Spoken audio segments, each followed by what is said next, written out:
అందరికీ నమస్కారం. ఈరోజు ఈ వీడియో చేయడానికి ముఖ్య కారణం ఏమంటే, గోచార రీత్యా గురువు వృషభ రాశిలో రోహిణి నక్షత్రం మీద ఉన్నారు. అదేవిధంగా ఆగస్టు 14వ తేదీ కుజుడు కూడా రోహిణి నక్షత్రం మీద వృషభ రాశిలోకి వస్తున్నారు. ఇద్దరు కూడా ఒకే డిగ్రీల వద్ద 14వ తేదీ ఆగస్టు వస్తున్నారు. ఆపోజిట్ సైన్లో వృశ్చిక రాశిలో చంద్రుడు 14వ తేదీ ఆగస్టు వస్తున్నారు. గోచార రీత్యా కుంభరాశిలో శని ఆల్రెడీ గోచారం చేస్తున్నారు కాబట్టి 14కి శుక్రుడు బుధుడు సింహరాశిలో ఉంటున్నారు.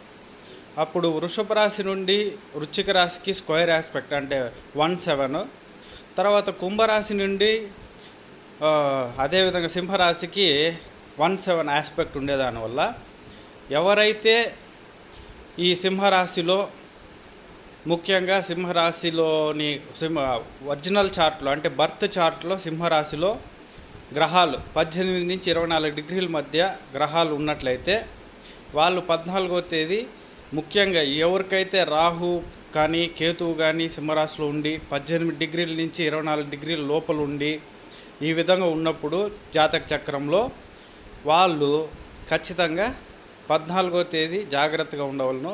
అదేవిధంగా కేతు మహర్దశ జరుగుతున్నా రాహు మహర్దశ జరుగుతున్నా పర్టిక్యులర్ ప్లేస్మెంట్స్లో ఉన్న వాళ్ళు మాత్రము జాగ్రత్తగా ఉండవలసిందిగా కోరడమైంది. అదేవిధంగా 14వ తేదీ గుడికి ఏదైనా సరే గుడికి వెళ్ళి నవగ్రహాలని ప్రదక్షిణ చేసుకొని రావాల్సిందిగా తెలియజేయడం అవుతుంది. ఇది ఒక ప్రెడిక్షన్. Thank you.